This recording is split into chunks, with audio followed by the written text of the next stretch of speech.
she has brought millions, I wouldn't be surprised if it's billions of eyes onto the W and onto women's sports. Mm-hmm. She is a Kobe Bryant. And that's how Diana was. That's how Sue was. Like, we've had these types of people, but this is just bigger because the media platform is bigger than it ever has been. I don't have an ego, so I'm able to just tell the truth. Like, if it was someone else, I'd be like, yeah, like Angel Reese, she's also brought millions of fans. You know what I mean? I think Caitlyn has brought way more, but I also think she has too. Like, I'm just not naive, and I might be blonde, but I'm not fucking dumb. People who say I'm a clout chaser, no, I'm just being honest about why the league is where it is at. Give the girls the flowers, like, give it to them. They deserve it. Okay, this is wild, but the truth is finally exploding out into the open, and it's coming from someone who has absolutely zero fear of telling it like it is. Sophie Cunningham has reached her breaking point, watching the WNBA continually disrespect the very player who single-handedly saved their league from total irrelevance, and trust me, she's not holding back one bit anymore. What makes her defense of Caitlin Clark so incredibly powerful isn't just what she's saying, it's who is saying it, and the fact that she's been saying it loud and clear long before it ever became popular to do so. Cunningham, if it wasn't for Sophie Cunningham's podcast, I never would have had this eureka moment. Sophie Cunningham came to the Indiana Fever in the offseason. She's been taking full advantage of every opportunity she's gotten. An opportunity on the court, ballin'. An opportunity to protect Caitlin Clark, did that. Off the court, endorsement deals. Off the court, advertisers are falling in love with her. We got Colin Cowherd saying, hey, Sophie, you want your own podcast? Sophie Cunningham says, sure, I'll take my own podcast. And what has Sophie Cunningham been doing on this podcast? Letting us in on some secrets? Yeah, I love that. Pulling back the curtain on some time? Yeah, I love that too. This isn't just some Johnny-come-lately trying to jump on the Caitlin Clark bandwagon for a few extra likes or clicks. No way. This is Sophie Cunningham, the exact woman who was publicly praising Clark back when her own Phoenix Mercury teammates were literally plotting against her behind closed locker room doors. This is the woman who saw and understood the Caitlin Clark effect long before anyone else in the entire WNBA had the guts, or frankly, the intelligence to actually admit what was unfolding right in front of their faces. Why does everybody hate Caitlin Clark? And do you hate Caitlin Clark? Come on, talk dude. to me. Absolutely not. I think that she's a gem. I didn't know her, but All-Star Weekend, we kind of bantered back and forth a little bit. And she's lovely. She has a lot of pressure on her shoulders. And I think a lot of people always have a lot to say with people they don't even know or shoes they've never been in. And for me, I think she's handling the pressure very well. She's doing a lot of great things for women's basketball. And I'm a fan. Like, I would love. While other WNBA players were shockingly voting Caitlin Clark as only the 9th best point guard in the entire league, Sophie Cunningham was already calling her a gem and openly saying she wanted to play alongside her. And get this wasn't after Clark had smashed every record or after the insane TV ratings and attendance figures came flooding in. No, this was happening when Clark was still a rookie, constantly being targeted by veterans who simply couldn't handle the massive spotlight she was bringing to their struggling league in her sophomore year. Ultimately, when you see all this vitriol of people who cannot stand her, it's like, okay, well, what has she done wrong? Yeah. She's a great basketball player, so you might not think it's fair that she's the face of the league, and that's understandable because there have been fantastic players in the WNBA for a long time. But Caitlin didn't disparage them. She just came in and kind of changed the game with her style. So I think it's one of those things where you have to say, okay, maybe I don't think it's fair based on the previous women who have been in this league, but it's not Caitlin's fault. All she's done is elevate the game for all of us. And I think instead of being pissed off about that, you should be appreciative of that and say, maybe it's not fair, but it's not your fault. And I get other players, like they've worked hard and they've worked to build this league up over their time, and all of a sudden this young player comes in and now all the attention is on her, and The numbers don't just not lie about what Sophie saw before everyone else, they scream it from the rooftops. When WNBA players cast their all-star votes and somehow ranked Clark 9th among guards, despite her absolutely blowing everyone away with over 1.2 million fan votes, it exposed everything fundamentally wrong with the league's entire mindset. Legendary sportscaster Dick Vitale perfectly called it absolutely pure jealousy. And you know what? He was 100% spot on. But here's the kicker. Sophie Cunningham had already been calling out this exact jealousy long before it became painfully obvious to the rest of the world.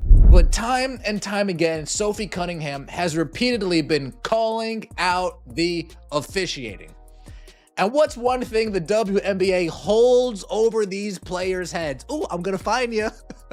Ooh, if you call out the officiating, I'm going to fine you. And the players say, no, I can't afford that. So they keep it all hush-hush. But Sophie Cunningham, she's sitting on a pile of money. So when Kathy Engelbert hears her say something about the referees, Kathy says, here's a fine. And Sophie says, okay, here's payment. So what truly separates Sophie from every other player in the league? It's simple. She gets business. She understands that when Caitlin Clark's games are pulling in a staggering 2.7 million viewers, making them the most watched WNBA games in a quarter century, you don't even think about trying to tear that down. You protect it like it's gold. You build everything you can around it. You recognize that this isn't just about basketball anymore. It's about the very survival and explosive growth of women's professional sports as a whole. So the Fever saw it coming. They went and got Sophie Cunningham, 6-year-old black belt. This is what the Bulls did with Charles Oakley to protect Michael Jordan. And I said this last year several times. The WNBA is not a vertical league. Their players can't jump over each other to score like the NBA. It's a horizontal chippy league. And you didn't watch the NBA for the last 10 to 12 years. It has always been physical and always been chippy. You get into a lot of collisions because there's no Ja Morant here. There's no Ant Edwards. They don't jump over. It's a horizontal physical league. And Caitlin Clark now is like kerosene to the physicality flame. So you have physicality in this league, and now you get this flashy player, and they don't know how to officiate her, they don't know how to defend her. When Sophie joined the Indiana Fever in 2025, she wasted no time making her position crystal clear, telling reporters, "She has changed our game in the best possible way in every way. I want her to go do her thing, and anything she needs from me, I'm gonna be here." This wasn't some boring diplomatic speak or just empty media training talking. No, this was genuine, heartfelt recognition from someone who had witnessed firsthand the incredible gift a generational talent brings to a league. But the most damning revelation, it came when Sophie exposed what was really happening behind closed doors during Clark's rookie season. Even when I wasn't on her team, I know the talks Phoenix had in their locker room of like, we're gonna show her what the W really is. Cunningham revealed on her podcast, this wasn't just competitive intensity, this was meticulously coordinated targeting of a player whose only crime was being too good, too fast, and bringing far too much attention to a league that quite frankly couldn't handle its own sudden success. I mean, you know, she has changed our game in the best possible way in every way. And so just to be alongside of her and maybe relieve the pressure, being able to shoot and spread the court for her to go do her thing. She's still young, and I think that I've been taken under, Diana took me under her wing, and I've learned a lot from her, and now I hope to kind of do the same for Caitlin if she wants it. I just think the relationship piece is huge, and when you're trying to do something great, it takes everybody, and so I want her to go do her thing, and anything she needs from me, I'm going to be here. But again, I think that like just the competitor that I am, I'm fierce, I'm sassy, I stick up for my teammates, I stick up for myself. But here's precisely where Sophie's integrity truly shines through, brighter than any spotlight. She easily could have just stayed quiet, gone along with the rest of the crowd, or simply let the jealousy and resentment fester while pretending it was just rookie treatment. Instead, she bravely chose to speak her truth, even when that truth clearly made her former teammates and colleagues incredibly uncomfortable. Every rookie coming into the league will get some of it, Cunningham acknowledged, but there's just more for her. It's her second year. Now being on her team and seeing it, I'm like, what are people doing? It's just too much. Like I know the talks that Phoenix had in the locker room of like, no, we're gonna prove her, we're gonna show her what the W really is. You know what I mean? And like, I get it to a certain extent. And like every rookie coming into the league, that's how you're gonna treat them. But there's just more for her. So it's her second year. And like now being on her team and like seeing it, I'm like, what are people doing? Like actually it's just too much. And like, it's just, I'm over. And if I'm saying it's too much, then it's probably too much. When someone with Sophie's deep experience and unique perspective definitively states, it's too much, you know, beyond a shadow of a doubt that the situation has violently crossed the line from intense competition into something far, far darker. The relentless pattern of disrespect that Sophie has been witnessing extends way beyond just hard fouls and cheap shots. It's systemic, it's cultural, and it's actively destroying the league's single greatest opportunity for growth. You're probably thinking about that moment when Clark was shockingly poked in the eye by JC Sheldon and then immediately shoved to the ground by Marina Mabre, and somehow the referees astonishingly assessed Clark with a technical foul while her attackers received barely a slap on the wrist. That's when Sophie decided enough was finally enough. With only 46 seconds left on the clock when Sheldon made a steal and sprinted for what should have been an easy layup, Sophie delivered a message that echoed far beyond the basketball court. She grabbed Sheldon and physically dragged her to the floor, sparking an altercation that would fundamentally change everything. Within just 24 hours, Sophie's social media following exploded from hundreds of thousands to over 1.2 million across platforms. This wasn't just viral fame, this was raw vindication for everyone who had been watching Clark get abused while the league shamelessly turned a blind eye. "I didn't do that for clickbait," Cunningham explained. "I stand up for my teammate." But the overwhelming fan reaction told a completely different story about what was really happening. People weren't just celebrating Sophie's defense of Clark, they were celebrating the fact that someone finally had the courage to do what the league should have been doing all along, protecting their most valuable asset. The unspoken sentiment was clear. "I just feel like people are jealous of her." Of this new little wave of They are, but I just hate that because, like, this is what we've always wanted as a league. So, like, who cares who gets the credit? And if you're smart, you're making money off of them. Yeah. Like, you were literally making money from the viewership. And what she made the chirp was about how she didn't help plan the fucking Who cares? shirts. Like, who Yeah. cares? You know what I mean? Like, I just hate when, like, people do stuff to get, it's like clickbait. Yeah. Like, you know, and there's so much clickbait, especially surrounding Caitlyn. Of And so, course. like, it's just like, just be nice. Like, why Yeah. can't people just be nice? Yeah. That's what I don't, coming from the girl who I was just saying we just drug talked for 2 someone hours about how down. you fucking beat someone up. Just be nice. It's not that hard. The business implications of Sophie's unwavering stance simply cannot be overstated. Caitlin Clark has generated more genuine interest, attendance, and raw revenue for women's basketball than any player in the sport's entire history. Her magnetic presence has completely transformed television ratings, with Fever games averaging an astounding 1.178 million viewers compared to a meager 94,000 for other WNBA games. So when teams literally can't sell tickets without her, when entire cities are forced to move games to massive larger venues just to accommodate the insane crowd she draws, the smart business move is blatantly obvious. You protect that investment with everything you've got. But here's the kicker. The WNBA has consistently chosen a completely different, self-destructive path. Instead of celebrating their golden goose, they've allowed her to become a constant target. Instead of aggressively building their entire brand around their single biggest star, they've enabled a toxic culture of resentment and targeting that now directly threatens to destroy the very phenomenon that could elevate the entire league. Sophie's recent podcast debut revealed just how deep and corrosive this problem truly runs. It literally pisses me off when people are like, "She's not the face of the league." What? She said with palpable frustration. There's really good, well-known people in our league. I'm not discrediting them. We have a lot of badasses in our league. Hell yeah to that. I'm all for that. But when people try to argue that she's not the face of our league, or our league would be where we're at without her, you're dumb. This isn't just trash talk or hyperbole. This is cold, hard, mathematical reality. The numbers are undeniable. The impact is measurable. And the breathtaking transformation is visible to anyone who isn't blinded by petty jealousy or crippling ego. Sophie sees what so many in the league stubbornly refuse to acknowledge. Caitlin Clark isn't just another player. She's the player who changed absolutely everything. The impact that Caitlyn has, that's where players would be wise to kind of uplift Caitlyn even more, or try and catapult her, because it only does wonders for the league. Like, they are able to wear "pay me what you owe me" shirts because they're getting a new TV rights deal because of Caitlin Clark. So like there's so many sides to this, but like at the end of the day, it's what's best for the league, and it's what's best for these players individually if Caitlin Clark kind of continues to build.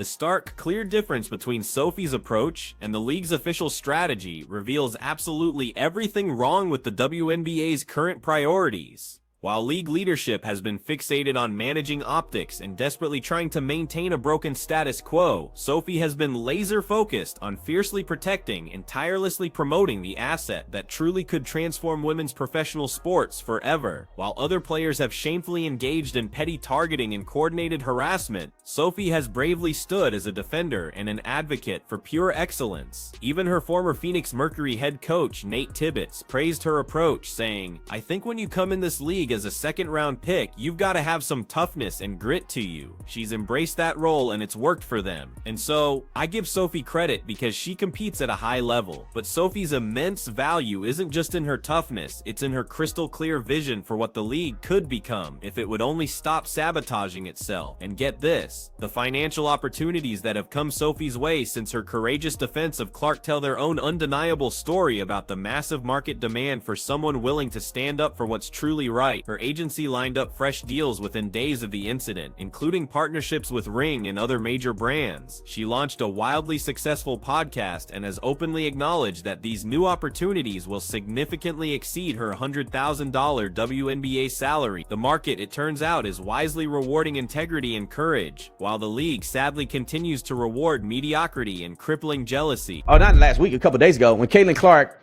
got destroyed, her girl Sophie came to her defense, and this was the most beast mode thing that I've seen a woman do in WNBA history. I'm not for the violence, you know what I'm saying?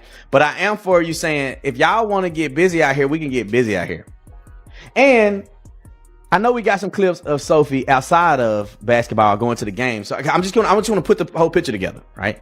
Good at basketball. She's fighting back for Caitlin Clark. And then, you know, she showed up to the games.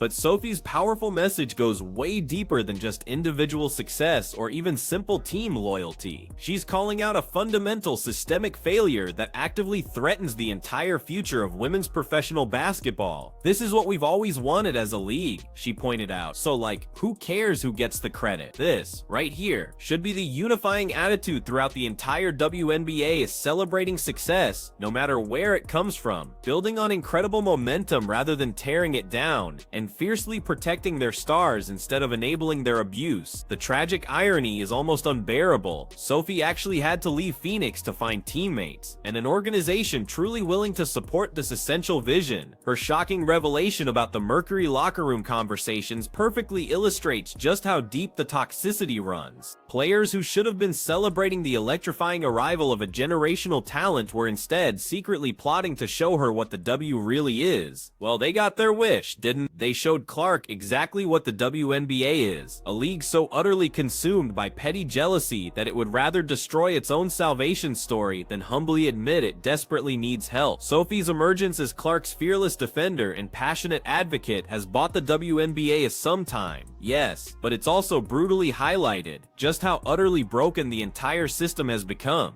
When fans celebrate an enforcer more than celebrate the league itself, when jerseys sell out because of on-court fights rather than pure basketball excellence, when players gain millions of followers for defending teammates rather than for their athletic achievements, then my friends, the league has lost its way entirely. So the Fever saw it coming. They went and got Sophie Cunningham, 6-year-old black belt. This is what the Bulls did with Charles Oakley to protect Michael Jordan. And I said this last year several times. The WNBA is not a vertical league. Their players can't jump over each other to score like the NBA. It's a horizontal chippy league. And you didn't watch the NBA for the last 10 to 12 years. It has always been physical and always been chippy. You get into a lot of collisions because there's no Ja Morant here. There's no Ant Edwards. They don't jump over. It's a horizontal physical league. And in Caitlin Clark now is like kerosene to the physicality flame. So you have physicality in this league, and now you get this flashy player, and they don't know how to officiate her, they don't know how to defend her.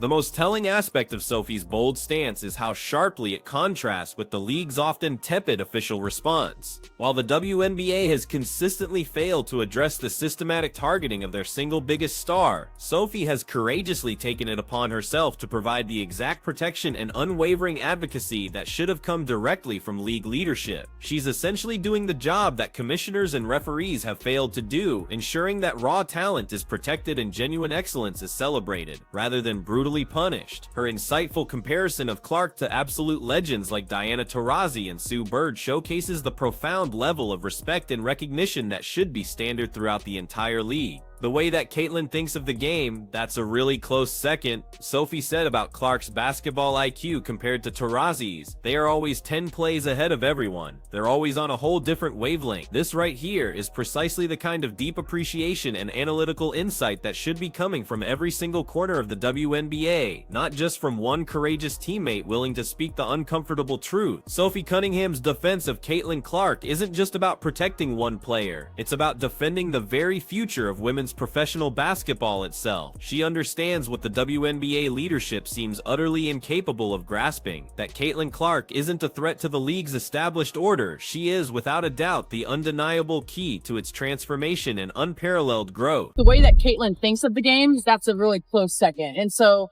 they're always 10 plays ahead of everyone. They're always on a whole different wavelength.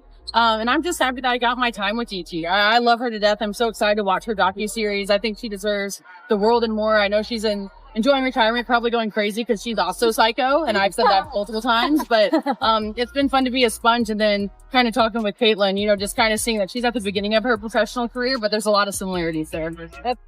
The choice now facing the WNBA is incredibly simple and frankly absolutely critical. They can choose to listen to Sophie Cunningham's raw wisdom, fiercely protect their most valuable asset, and meticulously build a truly sustainable future around the breathtaking phenomenon that could elevate the entire sport to unimaginable heights. Or they can stubbornly continue down their current self-destructive path of enabling jealousy, tolerating blatant targeting, and actively destroying the single greatest opportunity in the league's entire history. Sophie, for her part, has already made her choice. She's standing firmly with excellence, protecting raw talent, and passionately fighting for a grand vision of what women's professional basketball truly could become. The question now, the only question, is whether the WNBA will finally listen to the voice of reason or foolishly continue their march toward irreversible irrelevance. Time is rapidly running out, and Sophie Cunningham is clearly done being patient with a league that so stubbornly refuses to recognize its own incredible good fortune.